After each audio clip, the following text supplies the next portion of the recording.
let's talk about common strategies and sequencing. When we're talking about the 1 to 10, let's discuss leverage. There is a difference between spots 1, 2, 3, and 4, and then 5 through 10 in what you can feasibly leverage, meaning the loan-to-value, or also known as LTV.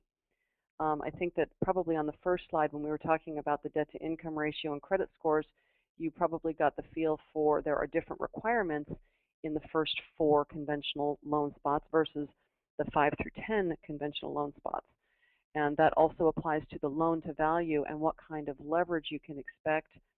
And for strategizing and sequencing these properties, if you have this information in advance, you're able to really monetize on taking your dollars and stretching them just a little bit further. So for example, let's talk about 1 through 4. And we're going to talk about single-family residence as our example here. The answers are different for a 2 to 4 unit property. But for a single-family residence in spots 1 through 4, you can leverage to 85% loan-to-value. Okay, so let's use a $100,000 purchase price. It's an easy round number. You could get a loan from us for $85,000. Okay, so do you want, in knowing that, and you've got 4 spots for that particular product, knowing that in advance, do you want to put your $70,000 property purchase there, or do you want to put one that you might have seen for $120,000, $130,000, $150,000, whatever the case may be? Which one of those properties do you want to put in spots 1, 2, 3, and 4? The higher one, right? Because you're going to be able to get bigger bang for your buck. So the higher end properties, if you can sequence it this way, you always want to put those in spots 1, 2, 3, and 4. You've got the highest leverage opportunity in that spot. Spots 5 through 10, you're going to be losing 5% up to 10% of your leverage once you get into spots 5, 6, 7, 8, 9, 10. So you can expect, actually, in spots 5 through 10 on a single-family residence, you're going to be limited to 75% loan-to-value. Okay, so when you can, just make sure that you keep the larger size homes in the first bucket, 1, 2, 3, and 4, and then you can go ahead and put your smaller size purchases in the second set of properties. Okay, let's talk about interest rates. It's always the hot topic. Everybody always wants to know, what are the interest rates? What are the interest rates? I can tell you vaguely without going into great detail about the specifics, because there's lots of different criteria that goes into pricing out, let's use a 30-year fixed mortgage. So I can tell you that today they're ranging between 4.625 and 5.25, and some of the variables that go into identifying that are, what is the loan to value? What is the property type? Is it a single family? Is it a fourplex? Is it a condo? What's the borrower's credit score? Where is the property located? All of those different things are going to go into quantifying what your interest rate you'll be able to secure is.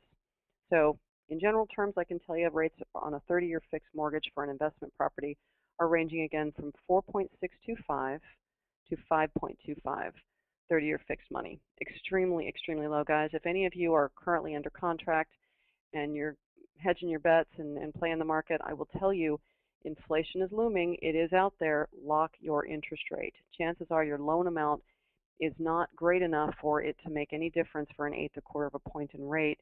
It's literally dollars a month. So I would take advantage. Don't play the market. Lock in your interest rates as soon as you can. One fun fact that I wanted to share with you guys. The United States is actually only one of 2 countries on the planet that offers a long-term fixed mortgage rate. And why I find that, and why I always like to mention this in my presentations is it creates such a significant opportunity. Living in this country is, I mean, for so many reasons it's great, but for real estate investors especially, when you try to look at what the difference between a 30-year fixed mortgage and a 5 or 10-year fixed mortgage, it's staggering. The amount of leverage that we can access at the interest rates that are prevailing right now. You know, I'll share just a quick story with you guys, and then I'll go to the next slide and give you the example. It'll blow you away. So back in the heyday, I'm an investor myself. So the last cyclical market that we had, I had 42 properties collectively, and not one of them cash flowed. Not one. The entire play then was appreciation.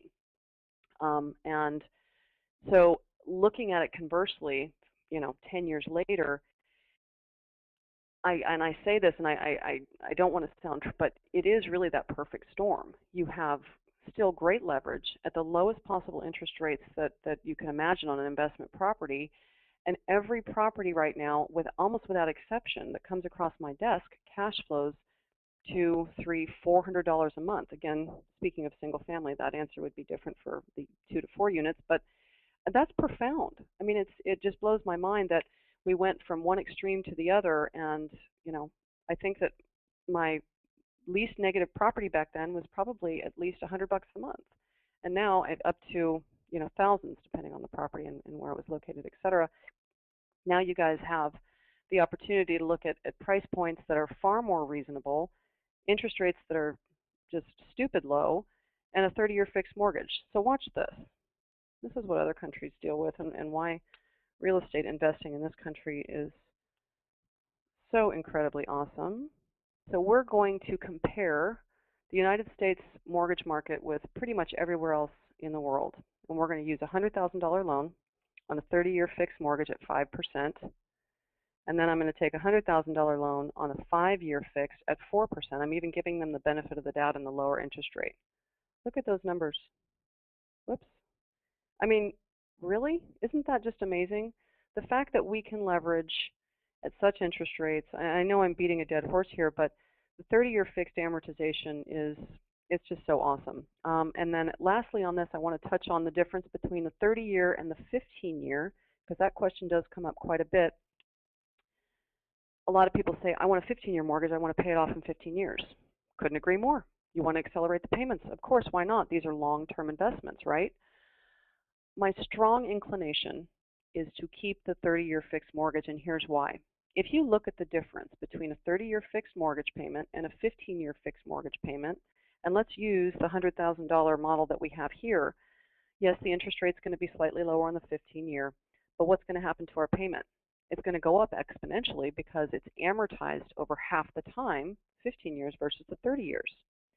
So what I recommend for people to do for a variety of reasons, and I'll share those with you in just a second, is to figure out the difference between the 30-year fixed mortgage and the 15-year fixed mortgage and simply apply that difference with your 30-year fixed. So what have you done?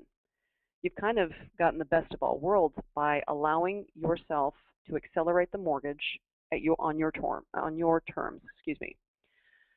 What you've done here is that, and again, this takes discipline, right? So you've got to have the diligence to make sure that you send that extra payment with your 30-year fixed mortgage, but you have increased your chances for qualification in the future, keeping your debt-to-income ratio low or down with your new mortgage, right?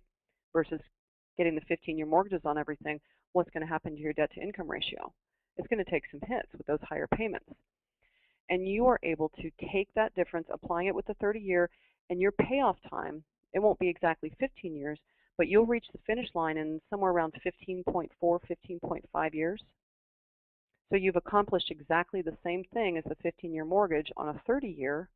Your feet are not held to the fire at the higher payment. So let's say you decide there's one month that you had some extra repairs or the tenant moved out or whatever the case may be, you can choose not to apply that difference that month if you decided to. Nothing's obligating you to do it. And you've kept your debt-to-income ratio in the optimal position. So 15 versus 30, always go for the 30. That's my recommendation. And that's it.